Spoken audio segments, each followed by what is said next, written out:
Today is St. Valentine's Day. Across the world, people are expressing love openly to spouses, family, and loved ones.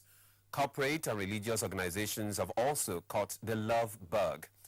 Its popular role of individuals and organizations in the celebration is what Panorama from Lagos Network Center will be considering today. But first, the news making the headlines. I am Ademola Adeoye. Stay tuned. We shall be back shortly.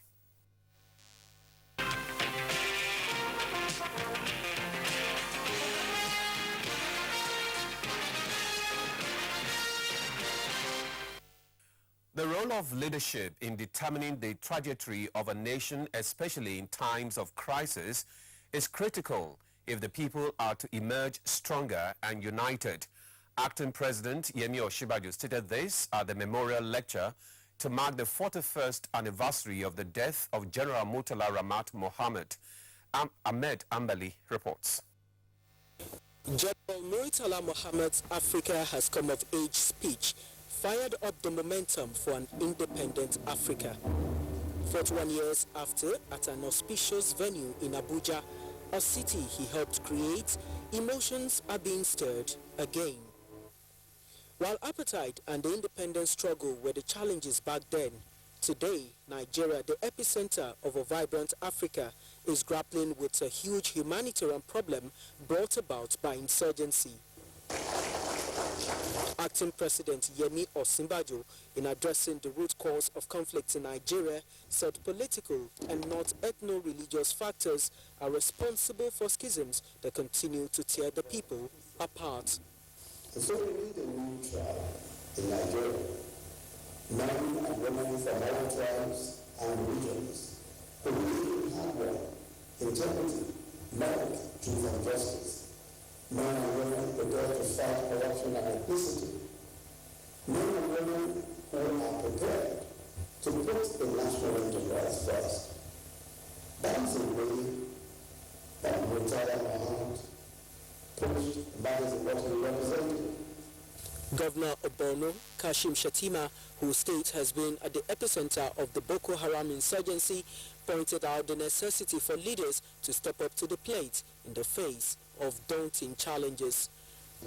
We must as Nigerians try to suppress our biases by working hard to get parts on all issues.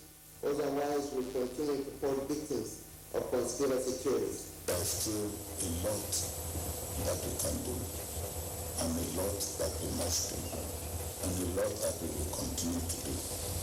The overall feeling as the event wrapped up is that the dream of Murtala Mohammed continues to dwell with the nation. In Abuja, Ahmed Ambali, NC News. The acting president has reiterated government's determination for a new vision to restore growth and improve the Niger Delta region. Professor Yemi Osinbajo gave the assurance at a meeting with the Niger Deltans in Port Harcourt. Tessie Justin Bissom reports. A healthy environment in the Niger Delta is a gateway collaboration for economic growth and opening opportunities for investment to thrive. On this foundation, Acting President Osinbajo expressed federal government's determination to restore a healthy living condition and create empowerment program for youth and women in the area. Reacting to the concerns of the people, he criticized the increasing rates of crime in the region as it distorts development and gave assurance that consultative steps are underway to partner oil and gas stakeholders for rapid development of host communities. One thing that this government is determined to do is to change the current narrative of Nigeria merely being a country that exports crude. We want to ensure that other parts of the economy contribute their share and add value to oil and gas resources. This is why we'll be ensuring that our refineries are up and running, while also encouraging the establishment of co-located refineries. Our petrochemical industries and fertilizer plants will similarly be boosted. We will be relying on private sector investments to do a lot of what needs to be done to boost these sectors. Already, we have received several indications and several expressions of interest. We intend to pursue this vigorously in the coming months. intention, of course, is to create jobs and opportunities for small and medium-scale enterprises along the value chain. People can only work and businesses thrive in an environment of peace. This is why the federal government is committed to continue the implementation of the amnesty program. Governor Nyesom Wike highlighted some efforts at restoring sanity to the state with an urgent need for the expansion of the East-West Road to boost the needed development. For us, the process of achieving peace, progress and prosperity in River State would be easier if all stakeholders, irrespective of political leanings, agree to work together towards actualizing the development options open to us with all sense of responsibility. Representatives of host communities also contributed. We urge that serious and urgent consideration should be given to the establishment of a concrete Niger Delta energy corridor. Governments took steps to solve the problem as highlighted in the 16-point presentation. The outreach is part of federal government's continuous efforts in fostering growth and development. Tessie Justin Bisong, NTA News. Senate President Bukola Saraki says if the 2017 budget is well implemented, it will remain the most potent fiscal policy instrument of government in delivering social economic benefits in all-inclusive manner. The Senate President stated this at the public hearing on the 2017 budget estimate. He said to achieve this, all concerned must be involved in the decision-making process, which will increase the efficiency of government and its responsibility to the citizens' needs and improve the overall transparency and accountability in government. The issues challenging the economy are well known to us, from low government revenues, shortage in the foreign exchange supply, slowdown in economic activities, rising to unemployment, and a high cost of living. This forum will allow us to collate views and make necessary amendments or positions to assist us in our deliberation. This will also provide an opportunity for us to have a think tank on research on different opinions in different sectors. Speaker Yakubu Dogara said the public hearing is a fulfillment of the responsibilities of the House set for itself in the legislative agenda adopted in the 8th Assembly. The National Assembly is advocating locally developed computer softwares that will promote efficiency in human resources and development and prudent management of funds in the civil service. This came to the fore when the head of the Civil Service of the Federation, Winifred Oyoita, was at the budget defense session in the Senate. National Assembly correspondent Kenneth Nani reports.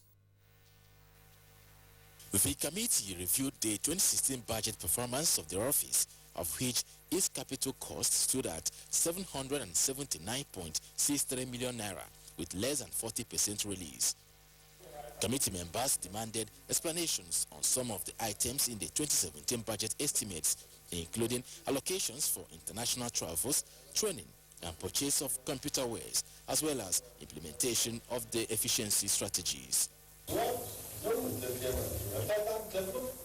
this software you're talking, it's not within time. It's an idea. Head of Service Oyoita explained plans to improve human capacity building and total restructuring of activities. We have developed 4 goals to do with the development of the capacity enterprise content management to move the service from being a cost center to being a revenue generating center. Appraising performance of other agencies, the committee stressed the need to avoid duplication of projects and completion of ongoing ones to achieve the desired goals. From the National Assembly, Kenneth Nanim, NTA News. The Controller General of the Nigerian Immigration Service, Mohammed Babadede, has called on Nigerians to report any illegal immigrants working with them that are not documented. This is to help law enforcement agencies curb illegal activities of undocumented migrants. He said this during his visit to Nigerian Immigration Service Lagos Commands. It has been discovered that most of the communal clashes and killings in the nation, especially in the northern part of the country, are often perpetrated by illegal migrants.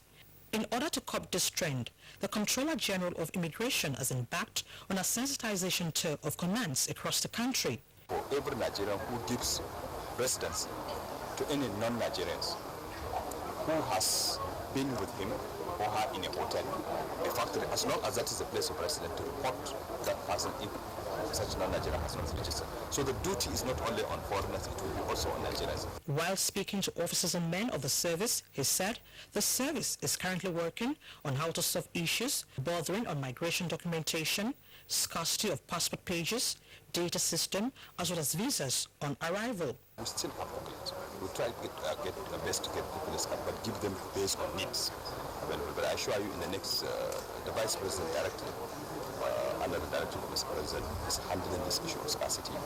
And I assure you, in the next 1 month or 2 months, we should be able to have enough populace. The Comptroller General of Immigration also urged the officers to remain committed to their duties and assist government in making land and border operations responsive. We will continue to build houses, give them uniform.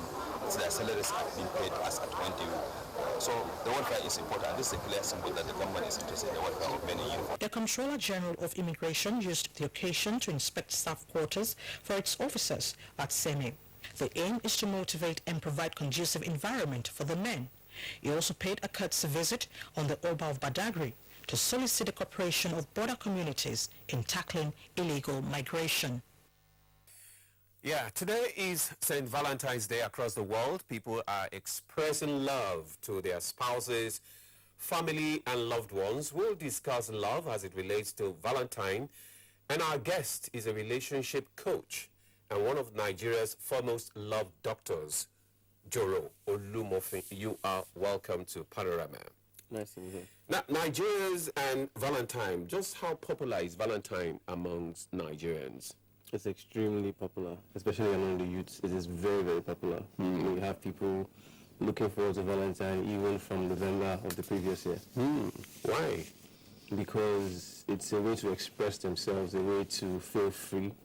I think it's one of the most celebrated holidays for the youths, basically. Okay. But it's not declared as a holiday, so to them it is. To them it is. Okay.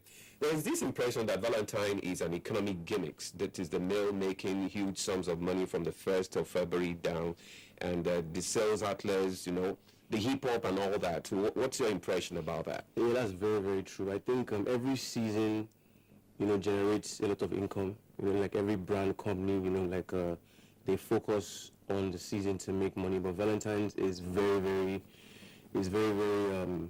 important in bringing funds as well, because you have both secondary school, university, NYC, everybody buying gifts and sending things, you know, so it adds some income to the economy. No, okay. So must love be expressed with exchange of gifts? I mean, can you just say, okay, I love you, guy?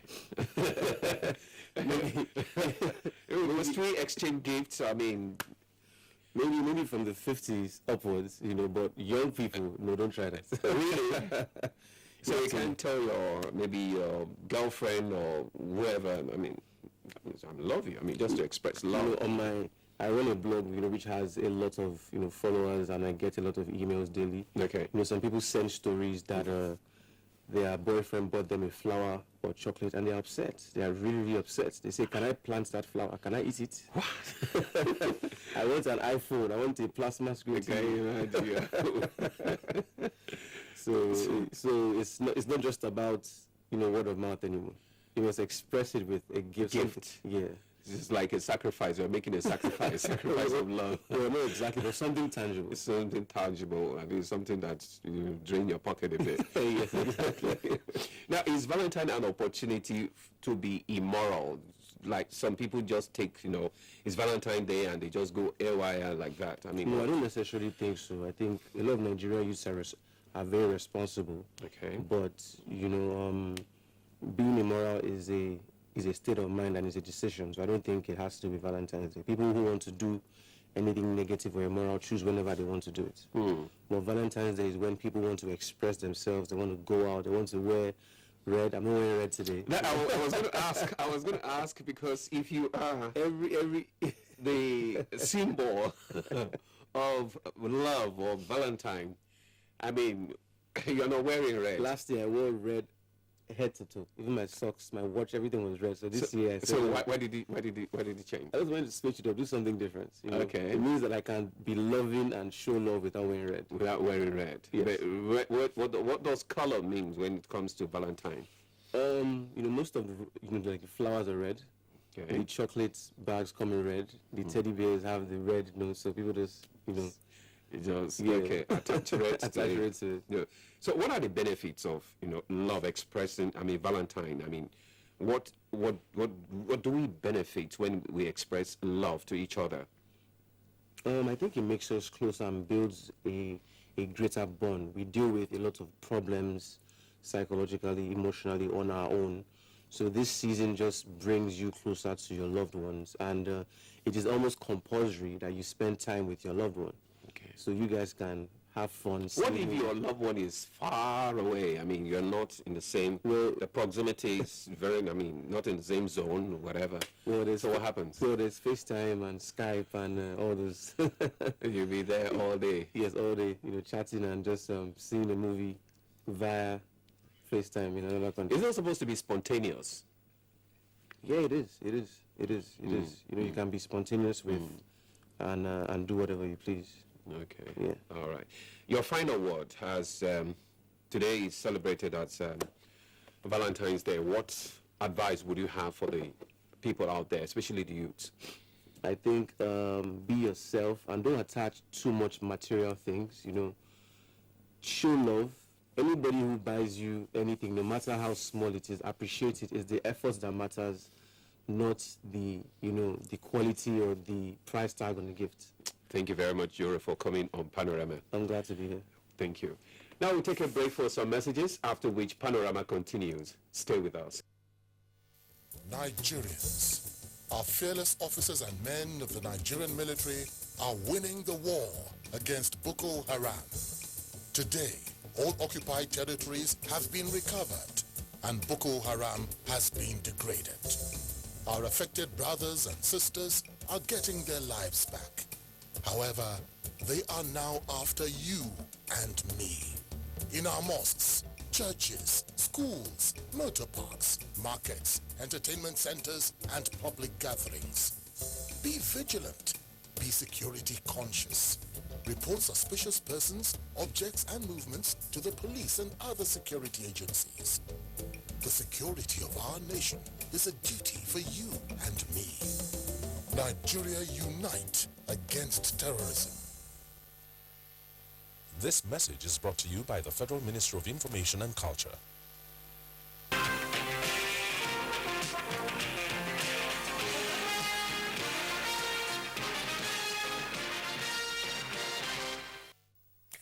You're welcome back. You're still on to Panorama, coming to you from Lagos Network Center. The federal government says it will continue to uphold and protect the rights of all citizens within the ambit of the law. Information and Culture Minister Lai Mohammed stated this while inaugurating a radio and television station in Abuja. Anthony Forson reports. 101.1 FM station is a 100% human rights station dedicated to promote human rights issues in Nigeria and for those in the diaspora. Information and Culture Minister Lai Mohammed was emphatic about the present administration's commitment in protecting the rights of the citizens whom he said have been denied their rights by those who should protect them.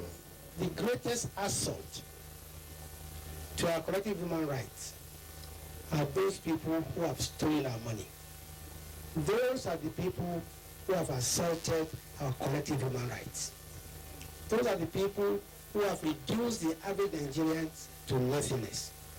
With this, the minister again used the opportunity to appeal to Nigerians to embrace the federal government's whistleblowing policy, saying the policy has helped recover huge sums of looted money. Please anonymously contact us.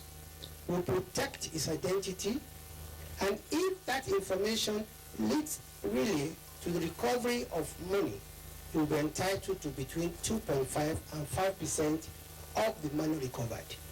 Managing Director of the station, Ahmed Issa, said the idea behind setting up of the television and radio station with 100% human rights content is a long-term dream come true. We are going to use this platform to support humanity, irrespective of religious, ethnic, tribal, or whatever difference that is there on ground.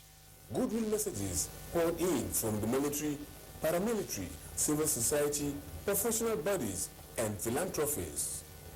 In Abuja, Anthony Fosun, NTA News. The National Conscience Party of Nigeria, NCP, has approached the Federal High Court, Lagos, over conduct of local government elections in Lagos State.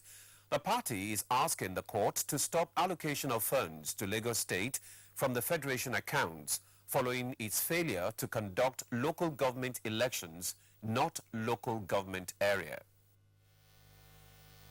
Following a suit by National Conscience Party of Nigeria, the State High Court had in 2015 declared the system of caretaker committees for local governments in the state null and void and ordered elections within 90 days.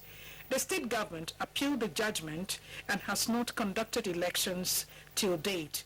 In a fresh suit filed on behalf of the party by a human rights lawyer and activist, Ebo Olu Adegboruwa, is seeking a declaration that only elected officers are entitled to run the affairs of all local governments in the state. The party also wants a declaration that the state is not entitled to benefit from the Federation allocation accounts since it has refused to conduct local government elections. The party also wants the court to stop the state from distributing money accruing from the Federation account to illegal entities not recognized by the Constitution. Listed as defendants to the suit are the Attorney General of the Federation and the Attorney General of Lagos State. No date has been fixed for hearing of the suit. The case of former First Lady President Goodluck Jonathan against the EFCC and Skybank was adjourned till the 6th of March. She had filed the suit challenging the no-debit order placed on the 4 companies' accounts domiciled at Skybank, claiming that the accounts belonged to her. EFCC has frozen the accounts with more than $15 million. Counsels to both parties were in court in Lagos. Viera Chumuba, NTA News. The Nigerian Navy warship NNS Unity, which sailed to the Gambia to carry out the economic state mandate of restoring democracy in the Gambia, the ship NNS Unity returned to Lagos after a successful mission. Lee Lenike reports that the ship was received by the Chief of Naval Staff, who was represented. The Nigerian Navy ship NNS Unity returning from the Gambia, where she went on Operation Restore Democracy, following former President Yahya Jammeh's earlier refusal to relinquish power. The Chief of Naval Staff, who was represented by Chief of Logistics Naval Headquarters, Rear Admiral Tari Dick, explained that the ship's participation in the exercise is in line with ECOWAS mandates of ensuring that the Gulf of Guinea and the national security is achieved. Our positioning in Dakar compelled the situation in the Gambia to change. NNS Unity was deployed on training and had to be diverted to the Gambia due to the development in that country. The ship was mandated to take part in an operation codenamed Operation Restore Democracy in the Gambia. However, no single shot was fired in the course of the operation. The ship, which was one of the 4 scheduled to intervene in the peace exercise in the Gambia, was under the command of Captain Abolade Ogunleye. Our main mission as at then was to sustain the peace which was already on ground. NNS Unity is one of the newest warship, a frigate and the second offshore patrol vessel OPV acquired from China. In Lagos, Lynn Lenake, NTA News. Well, that's how far we can go today on Panorama, which came to you from Lagos Network Center. We thank you very much for watching. Bye for now.